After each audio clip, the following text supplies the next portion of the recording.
Ramainya pasar setan. Siapa sosok kakek lusuh penolong kami? Setiap orang pasti memiliki pengalaman mistis yang berbeda. Kali ini saya akan sedikit berbagi sebuah kisah horor saat mendaki Gunung Merbabu di Jawa Tengah. Tahun 2014 saya melakukan pendakian gunung pertama bersama 3 orang teman, yakni Bagol, Rama, dan Imam. Saya memulai pendakian jam 1 siang dari jalur Cuntel. Jalur itu adalah salah satu akses pendakian dari 4 jalur lainnya.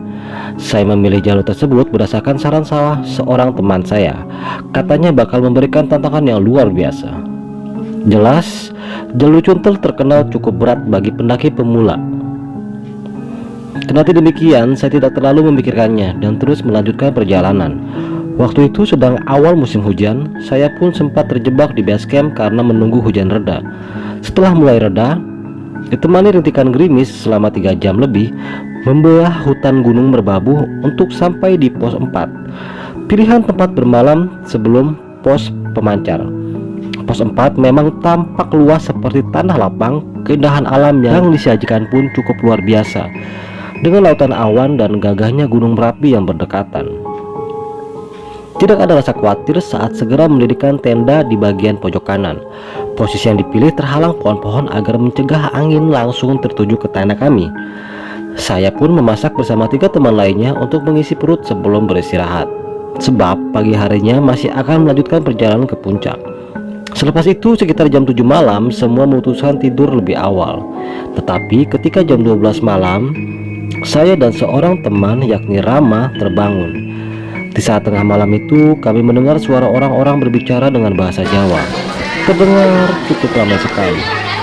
Bahasa Jawa adalah kelemahan diri saya dan teman saya, jadi kami pun tidak tahu artinya. Tidak hanya suara saja, di sekitar tenda banyak sekali suara langkah kaki. Dalam hati kami mengatakan senang mendengarnya, karena sepanjang pendakian di siang tadi tidak berjumpa sama sekali dengan pendakian lainnya. Memang waktu itu hari yang dipilih untuk mendaki bukan saat libur ataupun hari pekan, tapi hari kerja, jadi wajar pendakian sepi. Di dalam tenda sekitar 1 jam mendengar suara itu, rasa penasaran dan rasa heran tidak muncul pada kami semua, minimal untuk menyapa keluar dengan membuka tenda. Saya malah memutuskan untuk kembali tidur dan bersama satu teman saya juga. Sebelum memejamkan mata, saya berkata, besok pagi bakal rame nih di tempat camp, ada teman ngobrol, ujar saya. Jam 5 pagi, alarm berbunyi. Dingin suhu Gunung Merbabu membuat saya masih betah berada dalam sleeping bag dan enggan keluar tenda.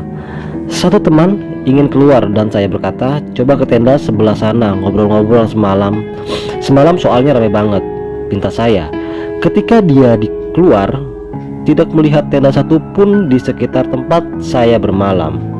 Benar saja, tidak ada tanda-tanda aktivitas sama sekali. Rasa penasaran semakin memuncak. Saya bergegas melihat apakah di belakang tenda ada jalur pendakian. Nyatanya, lokasi yang saya pilih tidak ada jalur pendakian sama sekali. Saya pun lantas berpikir, jadi yang lewat samping tenda dan banyak suara itu siapa semalam?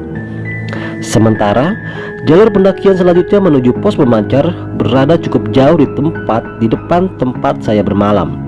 Tidak mau berlarut dengan kejanggalan itu, saya pun melanjutkan pendakian bersama 3 orang teman lainnya. Lelah dan teriknya matahari menemani pendakian pagi itu. Namun panorama yang diberikan Gunung Merbabu seakan membayar semuanya. Sekitar jam 11 siang kami sampai di jalan simpangan untuk ke puncak Syarif dan Kenteng Songgo. Di lokasi itu saya memutuskan memasak untuk makan siang agar energi kembali fit.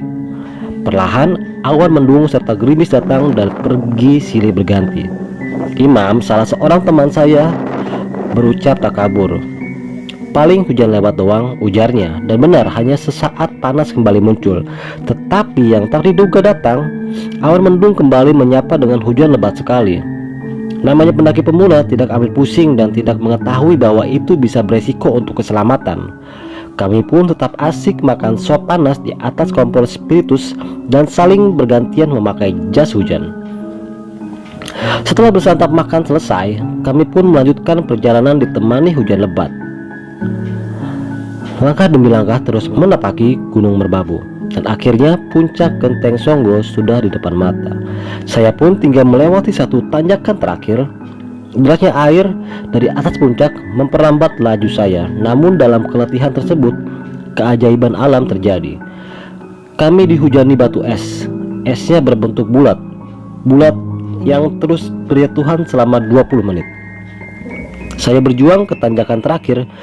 Bagol mengalami kram kaki di jalur yang dialiri derasnya air hujan itu. Kami pun membantu Bagol agar segera sampai puncak karena air semakin deras dan semakin berat langkah untuk mendaki. Berada di puncak tidak lama, hanya duduk sekitar 5 menit tanpa mengabadikan momen karena hujan. Saya langsung memutuskan untuk turun lewat jalur selo. Bermodalkan peta yang diperoleh dari base pendakian saja, tanpa ada kompas ataupun alat navigasi lainnya. Buta jalur selo itulah yang saya dan ketiga teman saya hadapi karena baru pertama kali mendaki gunung ini. Berada di sisi lain, gunung yang memiliki ketinggian 3145 mdpl dihadapi dengan panorama Bukit Sapana. Hijaunya yang tampak segar membuat mata memandang penuh ketakjuban. Perjalanan ditemani lebatnya hujan dan licinnya jalur membuat kami bertiga silih bergantian berjatuh. Selama 4 jam berjalan, kami pun tidak menemukan tanda-tanda bahwa ada pos peristirahatan. Saya berpikir mungkin tersesat. Saya pun terus berjalan dengan berselimut kegundahan hati. Hari semakin sore, tetapi belum sampai ke base camp pendakian. Sampai akhirnya kami menjumpai pipa air bersih dan kakek tua bersama 2 nenek membawa kayu bakar. Kakek itu menggunakan baju putih sudah lusuh sekali. Sementara kedua nenek itu masing-masing mengenakan pakaian khas Jawa untuk aktivitas sehari-harinya. Saya pun bertanya, jalur menuju perkampungan warga lewat mana? Kakek itu hanya menunjukkan jalan dengan tangan tanpa berkata lalu berjalan lebih dahulu.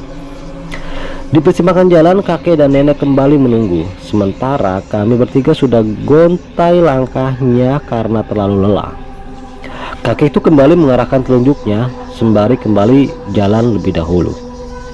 Untuk yang ketiga kalinya, ada persimpangan jalan dan hal serupa juga terjadi. Saya pun akhirnya memutuskan jalan lebih dahulu bersama ketiga teman saya dan meninggalkan kakek dan 2 nenek itu di belakang. Akhirnya dari kejauhan tampak ladang perkebunan warga. Saya menunggu kakek nenek itu untuk menyampaikan rasa terima kasih. Sampai beristirahat sekitar 1 jam tidak ada tanda-tanda mereka. Hari pun semakin sore menjelang maghrib.